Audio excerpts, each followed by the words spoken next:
আসসালামু আলাইকুম প্রিয় ভাই বোনেরা, সবাই কেমন আছেন? আশা করছি দেশ ও দেশের বাইরে, কাছে কিংবা দূরে, যে যেখান থেকে আজকের ভিডিওটা দেখছেন কিংবা দেখবেন, সবাই ভালো আছেন। আল্লাহর অশেষ রহমতে আমিও বেশ ভালো আছি। চলে আসলাম আবার একটা নতুন ভিডিও নিয়ে আপনাদের সাথে শেয়ার করার জন্য। আশা করছি আজকের ভিডিওটা আপনাদের একটু হলেও ভালো লাগবে। যারা যারা ভিডিওটা ক্লিক করেছেন, প্লিজ অনুরোধ রইল একটা লাইক দিয়ে দিবেন। আর ভালো লাগা খারাপ লাগা কমেন্টের মাধ্যমে জানাতে পারেন। নতুন কোনো বন্ধু আমার চ্যানেলে ভিজিট করতে আসলে যদি আমার কোনো ভিডিওর কোনো একটা অংশ আপনাদের ভালো লেগে যায়, তাহলে প্লিজ আমার চ্যানেলটিকে সাবস্ক্রাইব করে আমার বন্ধুর পাশে থেকে যেতে পারেন। ভিডিওটা না টেনে পুরো দেখার অনুরোধ রইল আপনাদের সবার কাছে। আপনাদের একটু সাপোর্ট, একটু ভালোবাসা যে আমার ভীষণ দরকার আমার সামনের পথে এগিয়ে যাওয়ার জন্য। আমি আশা করব আমার প্রত্যেকটা ভাই এবং আপুরা আমাকে সেই সাপোর্টটা করবেন। যারা যারা আমাকে সাপোর্ট করে আবার সাপোর্ট ব্যাক পেতে চান, অথচ আমি তাদেরকে ব্যাক দেই না, আসলে আমার মনে থাকে না, তারা প্লিজ আমার পোস্টে গিয়ে একটা কমেন্ট করে আমাকে মনে করিয়ে দেবেন। ভিডিওতে এ ধরনের কোনো কমেন্ট অবশ্যই আপনারা করবেন না, কারণ আপনারা নিশ্চয়ই চাইবেন না নিজেদের এবং অন্যের দুজনারই চ্যানেলের ক্ষতি হোক। তো এই তো দেখুন, আজকে তেলাপিয়া মাছ দিয়ে টমেটো দিয়ে আলু দিয়ে একটা ঝোলের আর কি মাছের ঝোল করা হয়েছে, তারপর মিষ্টি কুমড়া রান্না করা হয়েছে, আর এখন ডাল রান্না করা হয়েছে। তো এই তো গতকালকের দুপুরের খাবার ছিল, দুপুরের বলতে রাতের খাবার ছিল আমাদের ওটাই। আর আমরা যেহেতু মাটির চুলাতে রান্না করি সেটা তো আপনারা জানেন। তো এই তো অনেক দিন হলো রান্না বান্না একটু আপনাদের সাথে শেয়ার করছি না, তো ভাবলাম আজকে একটু রান্না বান্নাটাই শেয়ার করে নিই। এদিক থেকে চিংড়ি মাছ দিয়ে আর মসুরির ডাল দিয়ে একটা বড়া বানানো হবে, তো সেটাই প্রসেসিং চলছে। আমার শাশুড়ি আম্মু চিংড়ি মাছটা ভালো করে মিহি করে বেটে নিচ্ছে, তারপর আমি ডালটা ব্লেন্ড করে নিব যাতে করে দুইটা মিক্সড করে বড়াটা বানানো যায়। চিংড়ি মাছটা বাটার পর যদি ডালটা বাটা হয় পাটায়, তাহলে অনেকটা দেরি হয়ে যাবে। সেই জন্য আমি এদিক থেকে ডালটা মিহি করে আনবো ব্লেন্ডার করে, আর আমার শাশুড়ি আম্মু এটা বেটে নিচ্ছে। তো ভিডিও দেখতে থাকুন, দেখতে দেখতে ভিডিওর কোনো একটা অংশ যদি ভালো লেগে যায়, আর যারা ভুলে গিয়েছেন তাদেরকে আবার মনে করিয়ে দিচ্ছি, প্লিজ একটা লাইক দিয়ে দিবেন, প্লিজ প্লিজ একটা লাইক দিয়ে দিবেন। এই যে দেখুন আমার শাশুড়ি আম্মুর রাজাহাঁস। ভিডিওর শুরুতে আমি যে বাগানটা দেখিয়েছি ওটা কিন্তু আমাদের বাড়ির পিছনের বাগান। আমরা যেহেতু গ্রামে থাকি, আমাদের আশপাশে অনেক বাগান আছে, নিজেদের গাছ আছে, সেই গাছ থেকে যে আমরা লাকড়ি পাই, কাঠ পাই, সেটা দিয়েই কিন্তু আমরা রান্না করি নিজেরা। তো এই তো দেখুন, আপনাদের ভাইয়া যে খাটটা এনেছিল ছোট্ট রুমের জন্য, মানে এটা একটা গেস্ট রুম, একটা এক্সট্রা রুম বানানো হয়েছে যদি কোনো গেস্ট আসে তাহলে যেন তাকে থাকতে দেয়া যায়। তো সেই রুমে খাট পাতা হয়েছে, এখন অনেকটা জায়গা আছে, এখানে একটা ওয়ারড্রোব এবং একটা আলনা রাখা হবে। তো তারপর সারাদিনের আর কোনো ভিডিও করিনি। তারপর একদম সন্ধ্যাবেলা আমি এই যে রাইস কুকারে ভাত বসিয়ে এশার নামাজটা আদায় করতে গিয়েছি। আসলে তারাবি নামাজ পড়তে দেরি হয়ে গেলে আসলে বাচ্চাদেরকে খাইয়ে দাইয়ে সব কিছু গুছিয়ে ঘুমাতে ঘুমাতে অনেকটা দেরি হয়ে যায়।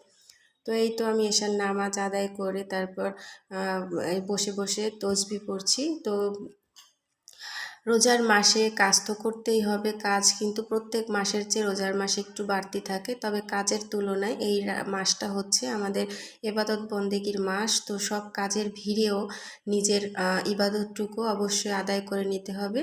তো সেই ইবাদত করে, ইবাদত বন্দেগী শেষ করে তারপর চলে আসলাম আমি অন্যান্য কাজগুলো করব।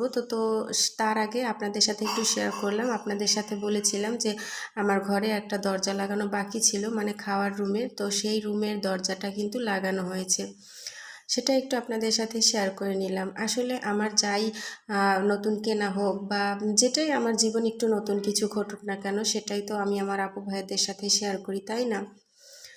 তো এরপর আমি কিন্তু নামাজ থেকে উঠে তারপর চলে আসলাম রুমে। এদিক থেকে আপনাদের ভাইয়া একটা রিকশায় করে একটা তোশক এবং দুইটা বালিশ বাজার থেকে কিনে পাঠিয়ে দিয়েছে ওই খাটের জন্য, কারণ বাচ্চারা উঠে ওই খাটের উপর এতটা লাফালাফি করছে দুই ভাই, যদি একটু ব্যথা ট্যাথা লেগে যায়, তো সেজন্য আপনাদের ভাইয়া তোশক আর বালিশ পাঠিয়েছে। এখন সেই তোশক আর বালিশটা আমি এখানে বিছিয়ে দিব, ওরা যাতে করে আর কি ওরা ব্যথা ট্যাথা না পায়। তো চাদর এখন আর বিছাবো না, অনেকটা রাত হয়ে গেছে, এখন প্রায় 9:30 বাজে। তো ওদেরকে দুই ভাইকে একজনের পর একজনকে খাওয়াবো, আমি নিজে খাবো, সবাইকে খাওয়াবো, থালাবাটি ধুয়ে গুছিয়ে শুতে শুতে কিন্তু সেই 11টা 11:30 বেজে যাবে। তো সেই জন্য চাদর আর বিছালাম না, দুই ভাই পাগল হয়ে গেছে এটা খোলার জন্য, সেজন্য আমি একটু দড়ি থেকে খুলে বিছানায় পেতে দিয়েছি। এখন যদি ওরা এটার উপর লাফালাফিও করে ব্যথা আর পাবে না। তো এরপর কিন্তু আপনাদের সাথে একটু হালকা পাতলা আর কি ঈদের শপিং শেয়ার করব। সেরকম জমজমাট কোনো ঈদের শপিং নাই অন্যদের মতো। তো এই তো দেখুন, আমার মেজো আর কি আমার দেবরের মেয়ের জন্য, দেবরের বড় মেয়ের জন্য জামা কিনে এনেছি। এটা আমার হাজব্যান্ড দিয়েছে মেয়েকে, আমার দেবরের মেয়েকে। তো এই যে জামাটা, আমিও গিয়েছিলাম বাজারে শপিং করার সময়, তবে ভিডিও করিনি, কারণ আমরা গ্রাম অঞ্চলে থাকি, এই সময় ভিডিও করা সম্ভব না, মানুষ কি দেখে কি বলবে। আর তারপর এই তো আমার দেবরের যেহেতু দুইটা মেয়ে, বড় মেয়ের জামাটা তো দেখলেনি, এটা হচ্ছে আমার ছোট মেয়ের জামা। এই যে ছোট মেয়ের জামাটার সাথে আবার একটা ছোট্ট পায়জামা কিউট সেটাও আছে সাথে। তো এই হচ্ছে আমার দেবরের দুই মেয়ের জন্য আনা। আর আমার বড় মেয়ের জন্য এই যে একটা 3 পিস এনেছি। আসলে দেখছি এখন ট্রেন্ডিংয়ে চলছে পাকিস্তানি 3 পিস। তো আমার মনে হয় 3 পিসের তুলনায় দামটা অনেক বেশি নিয়েছে। এই 3 পিসটার দাম নিয়েছে 2800 টাকা। আমার মনে হয় এই 3 পিসটার দাম 1800 বা 1500 এমনটা নিলে হতো, তবে তার থেকে একটু বেশি নিয়েছে। এই যে 3 পিসটার দেখুন আপনারা, আপনাদের কেমন লাগলো আমার অথয়ের 3 পিসটা কমেন্টে কিন্তু জানাবেন। তো এই তো আমার আম্মুর জন্য শাড়ি, মানে শাশুড়ি আম্মুর জন্য 2টা কাপড়, সুতি কাপড়। আমার শাশুড়ি আম্মু এগুলো পরেই অভ্যস্ত, সে কোনো দিন জর্জেট কিংবা কোনো দামি শাড়ি এগুলো পরা পছন্দ করে না। সে যেহেতু রেগুলার শাড়ি পরে সেজন্য ওরকমটাই পরে। আর এই যে শ্বশুর আব্বুর জন্য 2টা শার্ট, সেটা আপনাদের সাথে একটু শেয়ার করলাম। এদিক থেকে আমার 2 ছেলের জন্য এবং আমার নিজের জন্য কিংবা আমার হাজবেন্ডের জন্য কিন্তু কিছুই কিনি নেই, কারণ আমার জন্য যে 3 পিস বানানো আছে সিট কাপড়ের, ওটা থেকেই কোনো একটা পরে নেব। আর আমার 2 ছেলেকে আবার আমার দেবর 2টা শার্ট প্যান্ট দিয়েছে, ওটাতেই হয়ে যাবে। কারণ এখন আমাদের টাকা একটু সমস্যা, যেহেতু আমরা ঘরের কাজ করাচ্ছি, তো শপিং করার মতো আর কি অত জমজমাট করে করার মতো সেরকম টাকা এখন হাতে নেই। তো কিনে কিনে এখন আর কি আলমারি ভর্তি করারও কোনো মানে হয় না। তো সেজন্য কাজগুলো আগে করিয়ে নিচ্ছি। আর এই যে 3 পিস দুটো বানানো হয়ে গেছে, দুটো মানে এই যে 3 পিসটা এটা বানানোই, এটা দোকান থেকেই কেনা, এরকম বানানো, এটা দিয়েছে আর কি আমার দেবর আমার মেয়েকে। আর এই যে অথয়ের জামাটা তো আপনাদেরকে দেখিয়েছিলাম, সেটা টেইলার্স থেকে আনানো হয়ে গেছে, তো সেটাও একটু শেয়ার করলাম আপনাদের সাথে। আর এই যে ওর ছোট বাবা ওইটা দিয়েছে 2 পিস, ওটার সাথে কোনো ওড়না নেই। আর এই যে 3 পিসটা বানানো হয়ে গেছে। আসলে ভাবছি মেয়ে এখন 8-এ পড়ে, ক্লাস 9-এ উঠে যাবে আর কয়েকদিনের মধ্যে। তো এখন একটু ফ্রক ট্রক পরলে কেমন লাগে। আর তাছাড়া আলমারিতে যেগুলো জামা আছে সব কিছুই সবগুলো আর কি ফ্রকের মতো। তো সেই জন্য ভাবলাম এইবার একটু আর কি 3 পিসের মতো কিছু একটা দেই।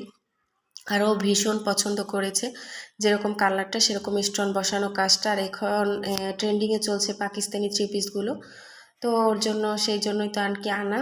ওর ভীষণই পছন্দ হয়েছে। আপনাদের কেমন লেগেছে বলবেন কিন্তু, আগেই বলেছি। এই যে দেখুন ওড়নাটাও কিন্তু ভীষণ সুন্দর, অতটাও পাতলা না আবার অতটাও ভারী না, পরতে সুবিধা হবে। তো টেইলার্স থেকে বানানো হয়ে গেছে, অনেক কষ্টে শিষ্টে একবার পাল্টে টাল্টে দিয়েছে, অনেক কিছু করে তারপর অবশেষে আনা হয়েছে। এরপর চলে আসলাম রুটি বানানোর জন্য। ভাবলাম যে আজকে 8টা পরোটা বানিয়ে রাখি, একেবারে ডিপ ফ্রিজে ফ্রোজেন করে রাখবো, 2 ছেলের জন্য 4 দিন হয়ে যাবে। এখন আর 7-8টা রোজা আছে, যদি 4 দিনের জন্য বানিয়ে রাখি আবার একবার বানালেই হয়ে যাবে। আসলে রোজা রেখে সকালবেলা কোরআন তিলাওয়াত করে আর কি সেহরি খাওয়ার পর কোরআন তিলাওয়াত করে নামাজ পড়ে শুতে শুতে একটু দেরি হয়ে যায়। তো উঠে 8টা 8:30 বাজে, তখন আর কি পরোটা বানিয়ে ওদেরকে খাওয়াতে খাওয়াতে দেরি হয়ে যায়। তো আজকের ভিডিও এই পর্যন্ত থাকবে, দেখা হবে নতুন কোনো ভিডিওতে। সেই পর্যন্ত ভালো থাকবেন, সুস্থ থাকবেন। আল্লাহ হাফিজ, আসসালামু আলাইকুম।